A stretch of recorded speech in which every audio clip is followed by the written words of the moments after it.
And I'm Eric. Welcome, everybody, to another wonderful Monday edition of the show.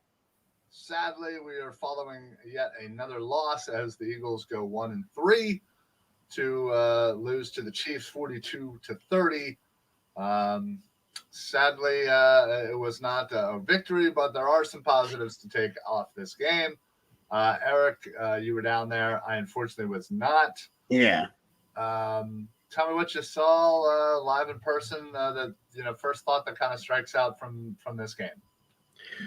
Well, look, we'll I guess have all show to talk about all the things that were bad that we took away from it, but it was probably one of Jalen Hurts' better games.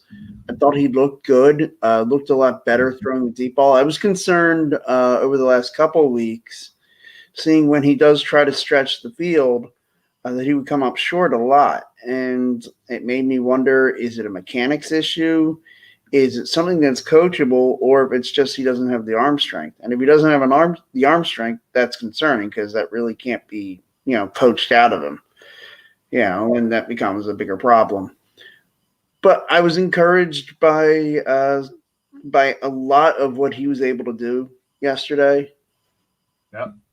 I think it's just the case that's a really good Chiefs team, and they were a really desperate team. Yeah, they were coming off of 2 losses, and a third one would have certainly been really, really bad for that team, especially considering their division is a lot better than I think a lot of people thought. Sure. Denver Broncos, we're 3-0 heading into the week. Same with the Raiders; they still are obviously playing tonight. And the Chargers, who beat the Chiefs the previous week and should have beaten the Cowboys to stay to be undefeated. So they really are going to be in a dogfight, especially being in a hole with 3 losses already this early in the season. So I didn't think I wasn't expecting a victory by any means. But again, and I've been saying this all off season and especially now that we've seen a few games, is I'm not all that concerned about the wins and losses as much as I would prefer them to win. Sure. The progression of our young players is what I really want to see, because I feel like, especially if Hurts is our guy, if Hurts is the guy moving forward, we are going to have a lot of ammunition to go out and change, the direction of this team. Right now, as it stands, if the season were to end today, and obviously Carson Wentz plays his 75%, yada yada. Yeah, we would have 3 top 8 picks right now. Yeah, that'd be pretty good. 3 top 8. I don't know if anybody's ever had 3 top 10 picks ever in the history of the draft. No, and we would have 3 top 8, which is a little better than top 10. So. Yeah. We could certainly change, the direction of this team, as I said, and considering they also have, will have a decent amount of money to spend to kind of, fill in those gaps, so to speak. So let's talk offensively first. Sure. The Eagles scored 30 points, which is always a great thing to do, even though, you got their traditional Greg Ward meaningless touchdown, which seems to happen like every other week. Yeah, and it's funny until he caught that touchdown, I was beginning to wonder. It's is his face on a milk carton? Like, I haven't really seen him. No, I haven't. So you don't really see him until the end of the game when he's in garbage time. Yeah, he's a garbage time touchdown catcher, and that's what he does. Cool. So yeah, it's I think we're having some issues with Facebook. Well, people have been having issues with Facebook. Well, I was going to say, I think we're being affected by those issues. I got a little note saying that there was an issue with Facebook, but yet I was able to share, the show as I normally do with the pre-show, but it's not showing anybody actually watching it from, it's actually not even available to see if anybody's watching. Right. Yeah, it's not showing me anything either. It shows me how many people are watching and where they're watching from, and Facebook just isn't even an option. So if you're out there at Facebook, you're trying to chat with us, Sorry, I don't think I'm going to be able to see your thing. Maybe I'll pull it up on my phone just so I can. Yeah, I feel like this is one of the this might be the best thing to happen to MySpace in a while. Yeah, right. I do have. Hi, Chris. Hello, Chino. Is everyone safe? Yeah, we're doing good. Looks like a lot of people are actually watching. So I'll actually just be doing maybe the comments from there. You're more than welcome to go head on over to YouTube. Obviously we're there. The Philly. Yeah, all of our other platforms. Yeah, we have Phillyverse on YouTube. We have Football Smack Talk on YouTube, but we also have the Painted Lines, which we are proud to be partnering with, and we're streaming onto the Painted Lines on YouTube, and they're sharing their shows with us on Facebook. So hopefully they weren't affected by the Facebook. let's hope not. Amnesty of today. So if you're out there in the Painted Lines and YouTube, welcome. But anyway, so Facebook, if you're there, please keep chatting with us, and I'll just kind of relay the messages from my phone. So let's go back to offensively. Mm-hmm. They look good at a lot of times. Sure. They were moving the ball. They were effective. They were switching things up. They ran the ball slightly more. Well, he had to do more than 5 times. Like that was ridiculous. I think it was 3 actually. Oh, jeez. Outside of the quarterback. Oh wow. Jason. Well, I know Miles Sanders ran it 3 times. I thought maybe there was 2 other running. No, it was 3 total last week. This time I think Sanders ran the ball 3 times and Gamewell maybe 3 or 4.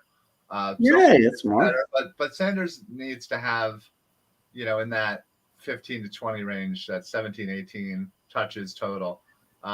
He may have been at like 10 or 11 total, which is still very low. Yeah, that's a joke. Yeah, I mean, it really is. Jason Felder, I don't know, whatever. How about them Cowboys? Yeah. Ooh, how about them Cowboys? Okay, cool. I love Cowboys fans. yeah. Anyway, so they were moving the ball quite well at a lot of times. Mm-hmm. The problem was they got into the red zone, and many different factors came to light. They shot themselves in the foot with some of the play calling when they got into the red zone. They shot themselves in the foot with all of those penalties. And I will say the JJ Arcega-Whiteside penalty was a little bullshit. And quite honestly, I think Ertz should have had that touchdown. But whatever, I'm not going to be, wanting to kick JJ off the field. I think what he's done so far. I wouldn't kick him off the field. in the role that he has, I'm fine with it. He's found himself a little bit of a role, and hopefully maybe a little more time, he might be able to get on the field as a wide receiver eventually. If not, okay, keep blocking, buddy. You're doing okay.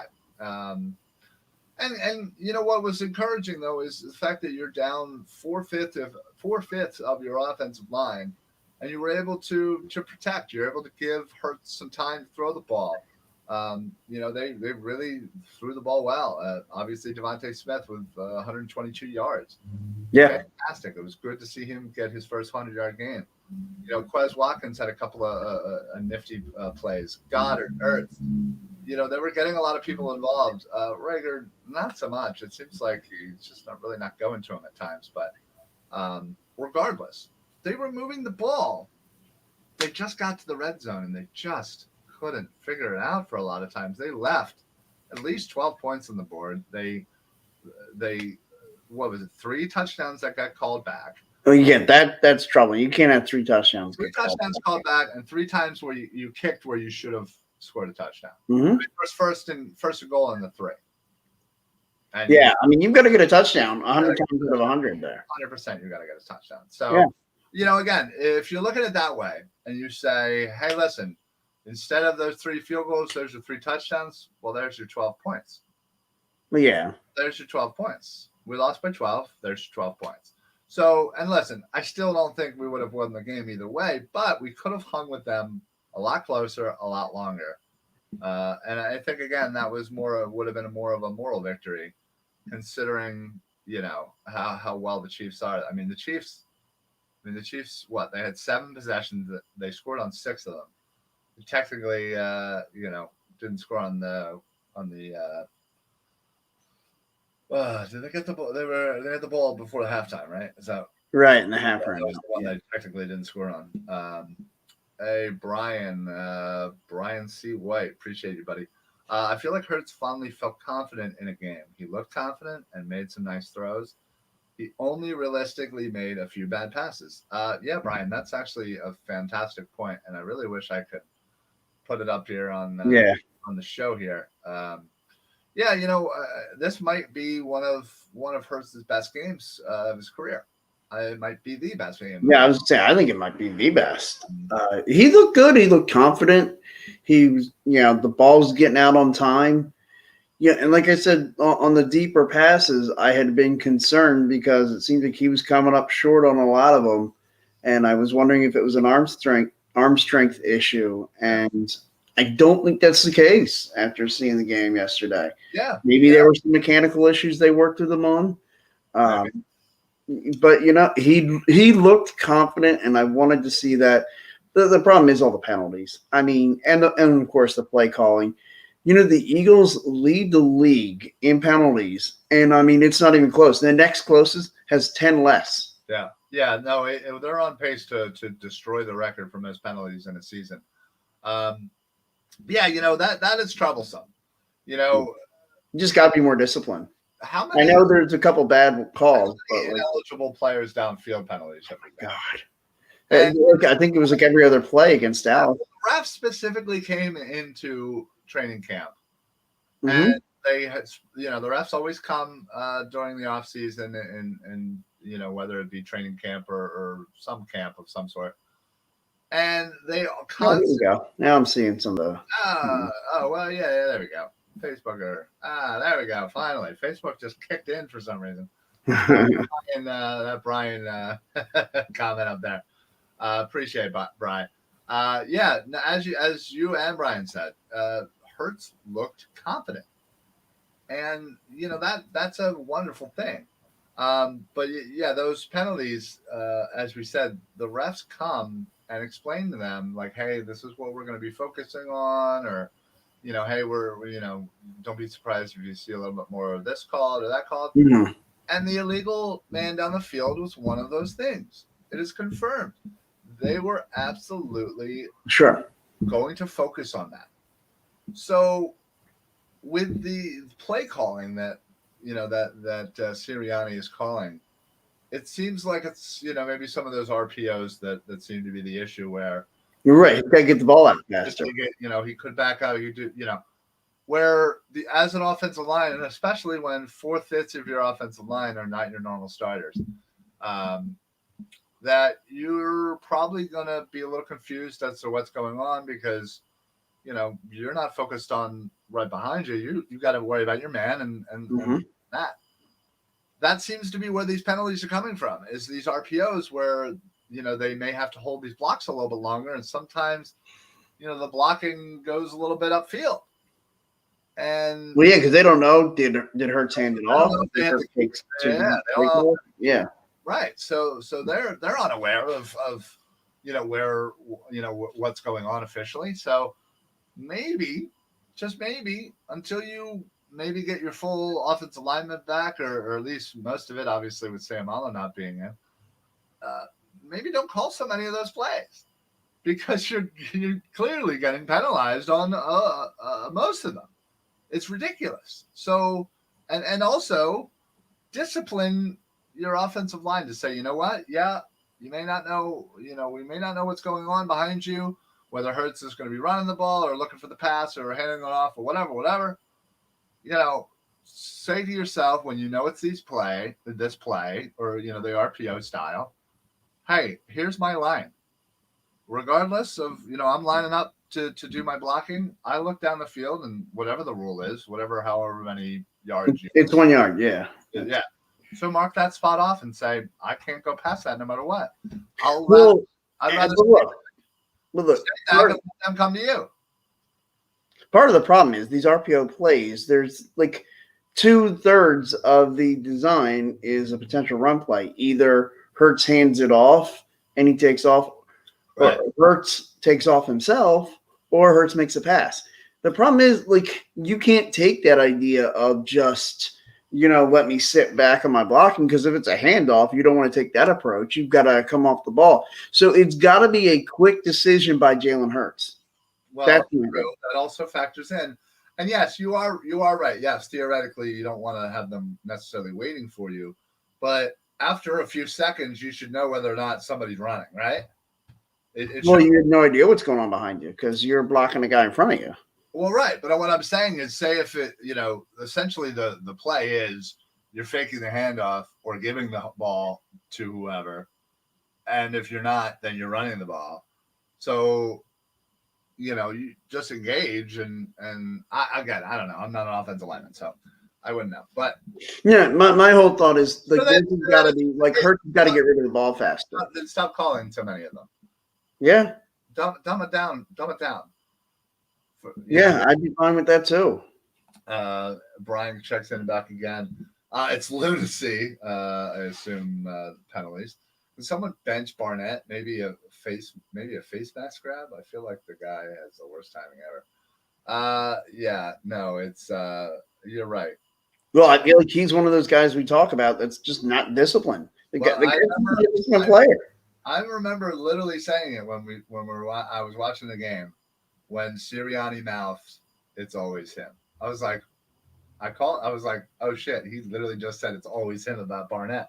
Sure enough, everybody else, caught on. But yeah, Chris Jackson, Hurts' decision making on the RPO has been atrocious. He reads the play about as well as Floyd Mayweather reads a book.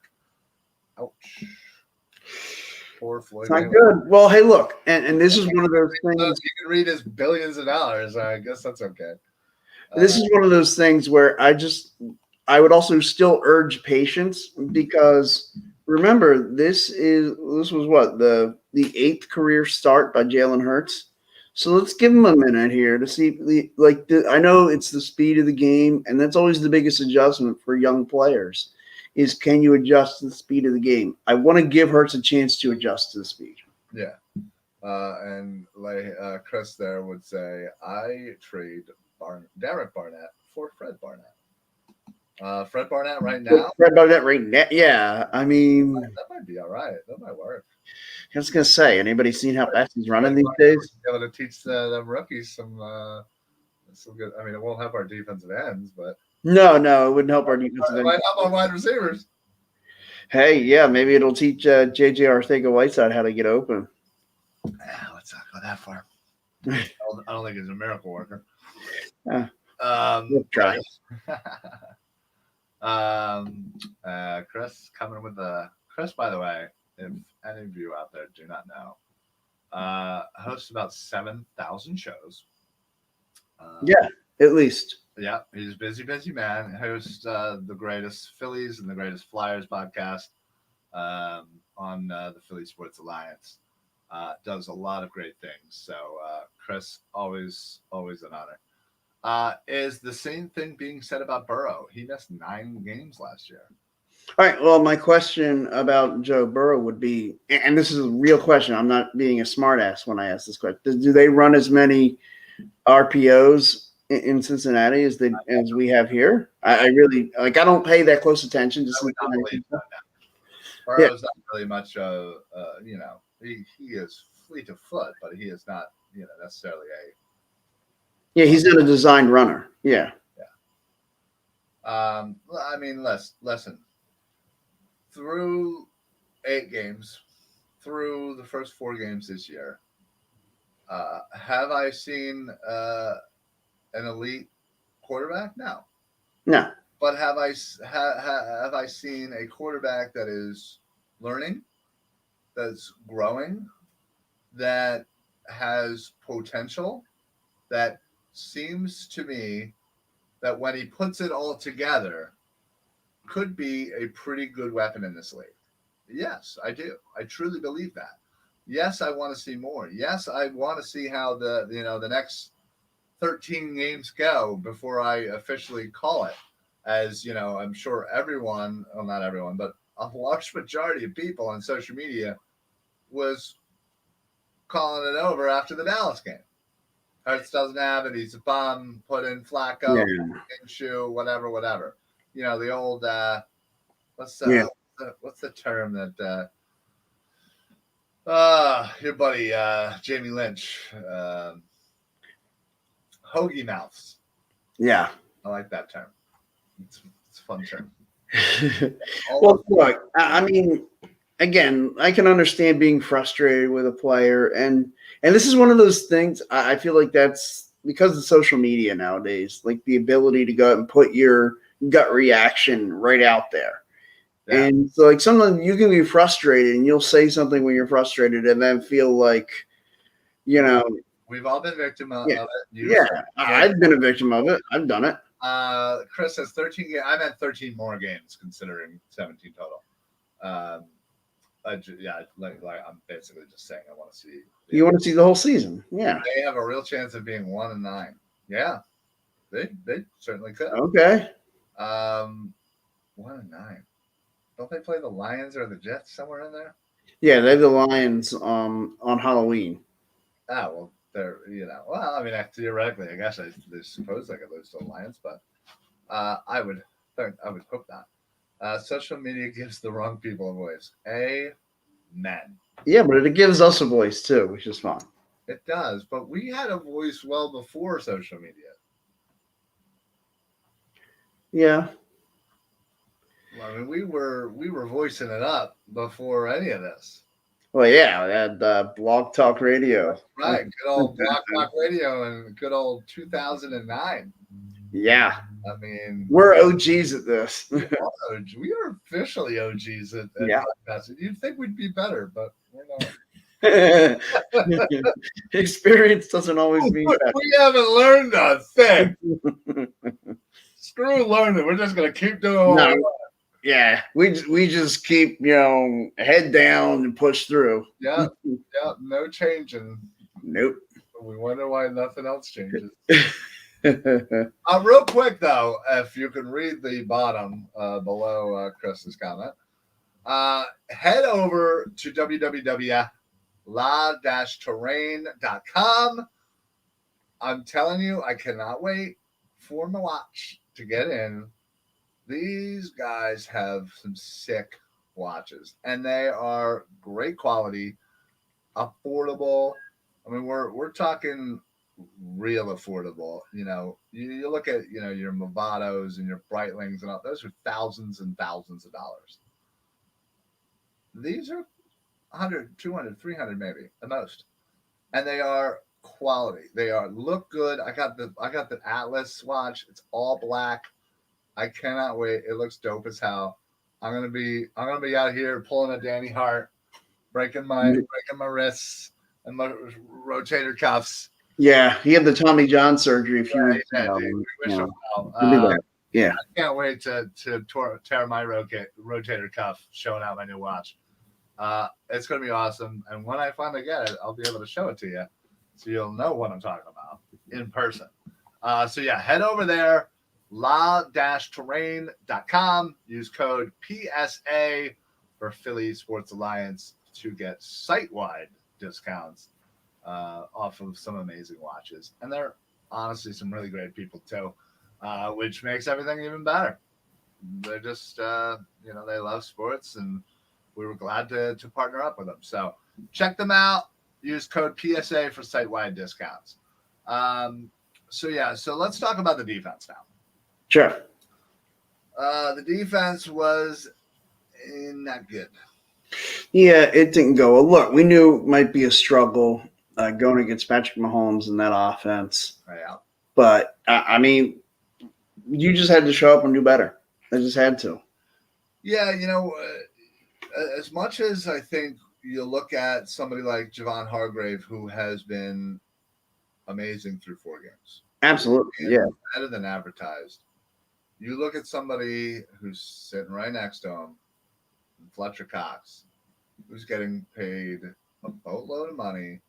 Did not make one tackle yesterday. In fact, has 5 tackles on the year, I think, total? Yeah.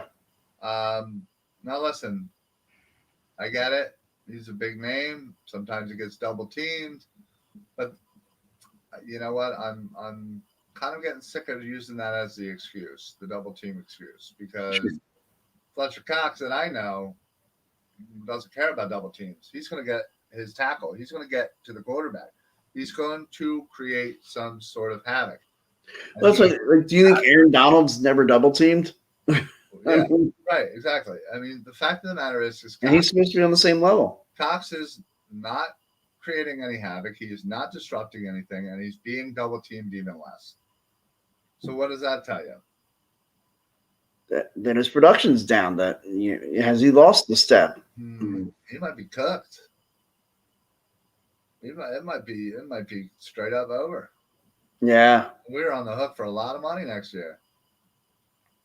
Yeah, and I mean, there has to be something like as we get closer to the end of the year, we would look at more to see, like what cutting him could save the Eagles next year. But and let's hope it doesn't come to that. Like I really don't. No, I'm not advocating at all. I love Cox. I want him on this team. I want him to do better, and I would certainly love to know, perhaps, something that I'm not thinking about. The reason why his production has dipped so significantly when someone like Javon Hargrave, who's sitting right next to him, is absolutely balling out. And look, it could just be ebbs and flows of a season, of a career. Maybe he's got a nagging injury. Did you know that Javon Hargrave is the first defensive tackle to record 20 tackles and 5 sacks in his first 4 games since they were recorded? I did not know that. Early 80s when they started doing sacks. Yeah, I mean, I didn't know that. Look, Javon Hargraves is playing well, and if he continues to play the way he's playing, he's going to be the one seeing the double teams, and Fletcher Cox is going to be getting single. Hey, and maybe that might help Cox. Sure. Maybe. I don't know. I don't know what to say. I mean, it's. And I do think like being able to put more of an emphasis on the defensive tackles and not having to emphasize as much on the D ends with Brandon Graham out, like that could play a role too. Well, sure. Yeah, I mean, obviously, But you just need more. Sweat. It's certainly different than having Brandon Graham out there. Kind of I do think that's one thing we've noticed is how much this defense misses Brandon Graham. Yeah. Well, I mean, think about it. The first 2 games, the Eagles defense looked pretty good. Mm-hmm. Giving up many points, and now we've given up back-to-back 40-plus points. Yeah, and I mean, some of that is also the level of competition. Atlanta, and even San Francisco, it was all like. I'm not saying Jimmy Garoppolo's trash, but their offense is still pretty decent. Yeah. Do you know how many times Jim Schwartz gave up 40 points? I don't think he did it all, did he? Once? One time. Was it the Packers? I can't remember off the top of my head who specifically, but no, it was the Saints in Orleans right before Christmas. Yeah. That one, that game that you and a couple other people were on and just didn't happen. Yeah. Anyway, one time, and we've done it twice in the last 2 games. I mean, all those people crying for Schwartz's head so many times. You know how many people are crying for Jim Schwartz to be back right now? Yeah, right.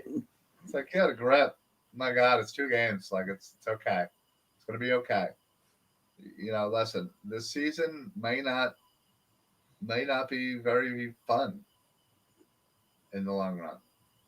Well, yeah, it could be. It may be excruciating to watch. It may be tough. It may be, gut-wrenching to see this team lose. It'll be fun. Think about it. We have an extra week of watching this team play these games too. Yay! Like I said, I'm not necessarily all that focused on wins and losses. If we win 6-7 games and Hurts progresses every week, or every couple of weeks, we see, okay, all right, he's looking all right. He's confident out there. He's making his throws. He is. While yes, not every throw is perfect. I'd say so far through 4 games, I'd say he's looked pretty good so far. Look, if you ask me at the end of 4 games, I are would you willing to sign up for 4 more? Yeah. Over a negative. Okay. I mean, look, my thumb's still kind of in the middle. I'm still assessing. I don't like. Look, I'm glad he's trending in the right way now. Up there. It's like, yeah. It's like, oh, okay. Hey, the old Robert De Niro. Hey, okay. Oh, okay.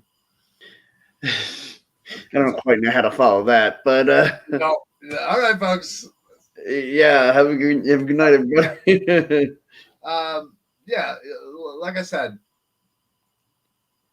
it's going this way. It's going this way. That's all I want to see. Keep going up, and hopefully by the end of the year, we can say definitively, okay, we're moving forward with Hurts, or even if we're not, which would certainly not be more ideal.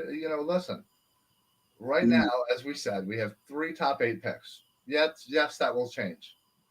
But if we do end up with 3 picks and we don't have to spend one of those on a quarterback. Oh, yeah. I mean, this team could theoretically change so much with just having that draft capital. If we end up with 3 top 20 picks, let's just say, that's humongous. You're still going to get 3. Essentially, you should be getting 3 starters. Right. And look, I almost wonder if, because even at the end of this year, you won't, because of the CBA, you won't be able to give Jalen Hurts an extension. I wonder if at the end of the year, say if it's a year like what we've seen in the first 4 games, where it's like you see encouraging signs, but you're not overwhelmed with positivity. Do you maybe sit there and say, okay, the third of those 3 first rounders, if you end up with all 3, do you theoretically think about maybe even trying to trade out of that pick to go back to almost punting on the quarterback decision and saying, well, now we're going to look at the 2022 season before we decide? Yeah, no, absolutely. I mean, you got a good point. I mean, they could do a lot. So, and if you have 3 first round picks, that makes making that decision a lot easier to say, you know what, if we want to give Jalen another season, we're not ready to commit to him long term, but we do think more seasons fair. All right, so we're going to wrap it up here real soon, but real quick, Eric, I want you to go and talk to me, give me a little preview of the upcoming Carolina Panthers games. What are you looking for? What are you thinking? And then eventually give me a prediction. Okay, well, Carolina just losing to Dallas. That's they're going to be coming out ready to play, and that's going to be tough for the Birds. We got to find a way to win, and Hurts has got to get things going with that offense. And they're going to have to run the ball. They need to be able to run the football. We need some Miles Sanders. They got to get him more involved. And if they don't, I don't see how this team can keep going with this, throw first and throw second and throw third. You've got to bring some more balance to the play calling. So that's what I'm looking for, balance to the play calling. Run the football, play smarter. You've got to play more disciplined. We talked about it already. The Eagles lead the league in penalties, and that's got to stop. It just has to stop. And I don't know how you get this team more disciplined, but that's got to be the top priority. Become more disciplined, cut down the penalties, and start running the football. So if they do that, I think they could find a way to win this game. I think this is winnable. I like Carolina. I like what they're doing, but to me, I look at Carolina and I see a more disciplined Eagles team can be just as good as them. Yeah, Carolina doesn't necessarily scare me, and especially the fact that Christian McCaffrey isn't going to be there. Sure. It's pretty much all Buckcott confirmed out for next week. DJ Moore's pretty good. Robbie Anderson pretty good, and Darnold. I'll be the first to admit, actually looks like a legit quarterback. He's pretty spry on his legs. He's running around. I think he has 5 rushing touchdowns so far. Right. More than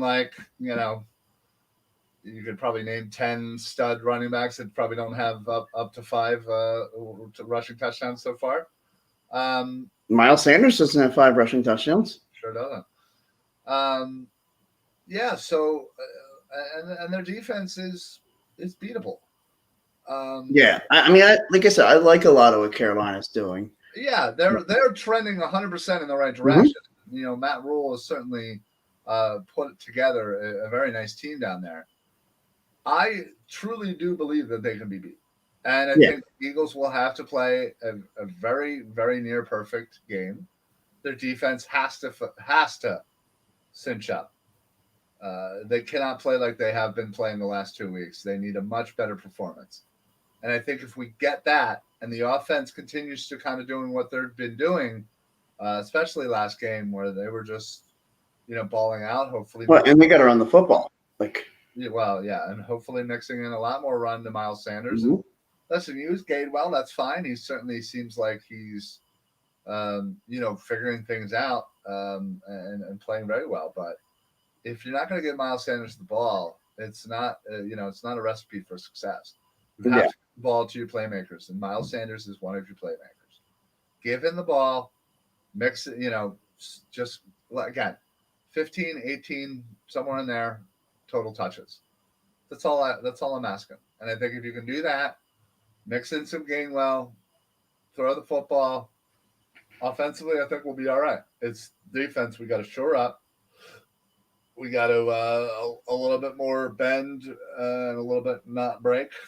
Yeah, right. A little more bend, a little less break. And breaking. So honestly, I truly think it's a winnable game. Do you have a score prediction at all? Yeah, I'll say 20-17 Eagles. Okay.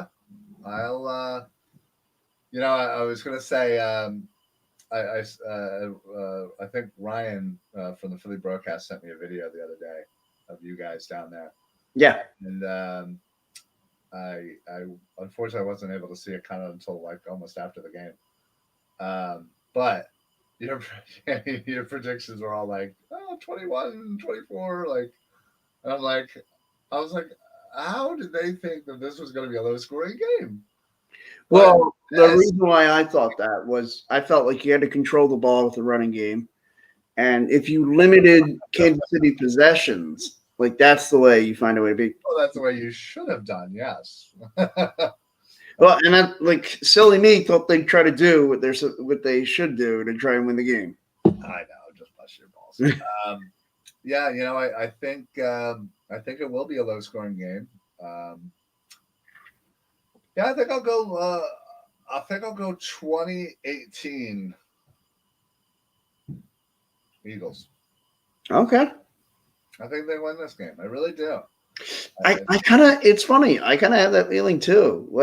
And walking out of the game yesterday, I said it to my cousin who went with me. I said, I just think the Eagles are going to win next week, and I don't know what it is. There you go. Yeah. Hey, what's going on, Bald Eagle? Sean Cressman, aka the Bald Eagle, by the way. If you have not seen his show, you are missing out. Wednesdays, right there, smack dab in the middle. Wednesday, 6 o'clock. Bald Eagle podcast. This dude, I'm telling you, breaks it down second by second, by minute, by play, by drive, by drive. It is fan-freaking-tastic. It's like watching the game all over again. And he just breaks everything down. It's fantastic.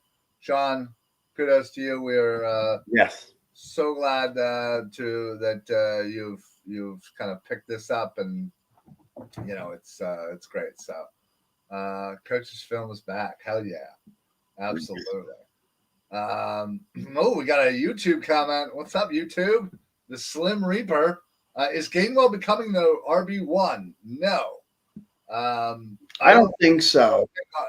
As long as Miles Sanders is here, I don't ever see that happening. But I think, I think it could, the share could certainly go more in Gainwell's favor as the games progress, because obviously he's doing well with the ball. So they obviously want to keep ramping that up, but they also need to keep ramping Sanders up. So I think Sanders should always have the touches over Gainwell, but Gainwell's certainly forcing their hand and giving him more opportunity. And one of the things I've been impressed with by Kenny Gainwell has been his blitz pickup. When he's been in there, like a lot of times rookies, tend to struggle in that area, especially rookie running backs with that picking up the blitz. And he has played, as far as in the pass protection role, he's played like a 5-year vet. So I've been very pleased. No, he's done a really fantastic job. So while Slim Reaper, I don't think necessarily he's going to be RB1. He's a solid RB2. Yeah, he is. He is going to be a solid RB2, someone that you could truly rely on. So, hopefully he continues and progresses. Again, that's what the theme of this year is progression. Progression.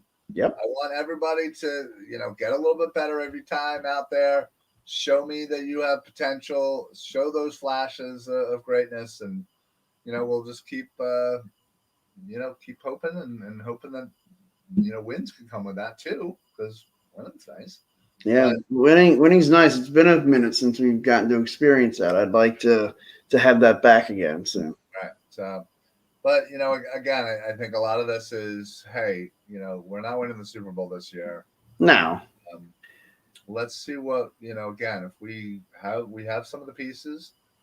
Let's see what we can do to kind of build on that. And I think in 2 years' time, Eagles could be right back up as far as, contending for the NFC title. So, Slim Reaper again, what's up?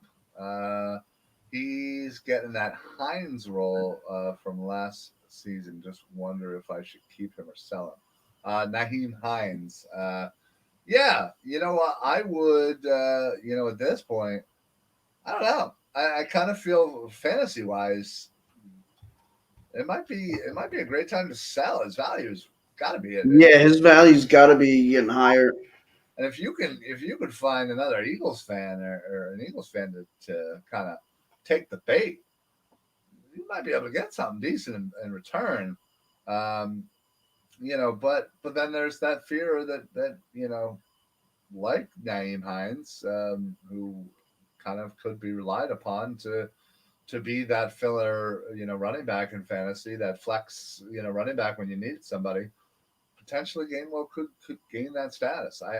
Especially once we get into these weeks where you got some bye weeks coming up. Yeah, and I have Gainwell on I think 2 out of the 5 leagues I'm in. Mm-hmm.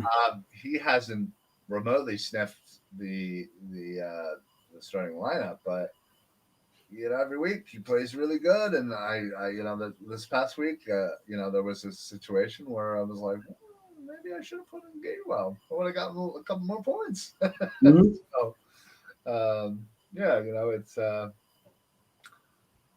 it's tough, but at this point, I think his value is at an all-time high. You got to try and sell, and if you can get something a little bit more consistent or more starter worthy out of that, by all means. Like if you have somebody desperate for a running back and maybe he's deep at wide receiver, you might be able to get a nice receiver. Yeah, exactly, 100%.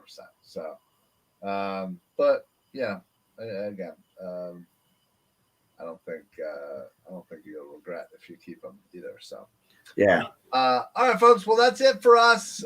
We appreciate. Sorry for the late time.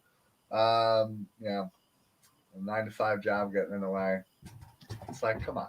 Yeah, don't they realize what's really important? So we will see. We will be back next Monday to break down, hopefully, the win against Carolina. And then, of course, that following week, we're going to be at home against Tampa Bay. Yeah, on a Thursday night. night. So yeah, I gotta start making plans for that.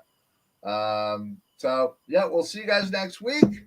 Don't forget to check out all the other shows on the Phillyverse, on the Philly Sports Alliance, formerly Phillyverse, formerly CEV, formerly Driveway. Yeah, Philly Sports Alliance. Check us out. We got a lot of brand new shows coming up. I gotta get this lineup updated one of these days. We got a couple, probably about 4 or 5 other shows that we're broadcasting. Plus, we have the Painted Lines, who are broadcasting all of their shows on our Facebook. So please check that out. Those guys put on some really good shows. Honestly, there's so many I can't even really count. There's a lot, which is great. Take off your shoes to count them. Yeah, you might need to. Which basically means that throughout the week, we have multiple shows going on. Throughout the week, every day, there is a little something for everybody. We got, football only shows. Obviously, like us, we're football show. Yeah. We got a bunch of 4-for-4 shows. We got a bunch of we Phillies shows, Flyers shows, Sixers shows. We got a couple of wrestling shows. TLC podcast being one of them, Off the Top Rope being the other. Literally, there is something for everybody on this network. So please check us out. Give us love. Give us support. You can follow us pretty much everywhere. We're on Instagram. We're on Twitter. We're on Facebook, YouTube, Twitch. We're on Spotify. We're on Apple. We're on Google. Pretty much anywhere you can find a podcast, you can find some of our shows. So please check us out. Give us a like, follow, share, comment, rating, whatever button, whatever. Yes, always blindly follow. Blindly follow, as we say. So we want to thank everybody for checking us out.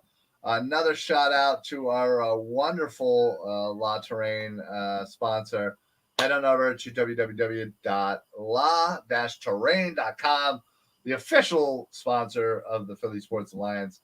Please use code PSA for site-wide discounts. I cannot wait for my Atlas watch to come through. The second I get it, I'm just going to probably hold it up like this for like. No, I want you to do the I'm going to have to do one of these guys. Yeah. The old Danny Hart. But anyway, we will see you guys next week. Don't forget to check out the rest of the shows on the network, and of course all of the shows coming over from the Painted Lines. We certainly love the fact that they're joining us. We're partnering up.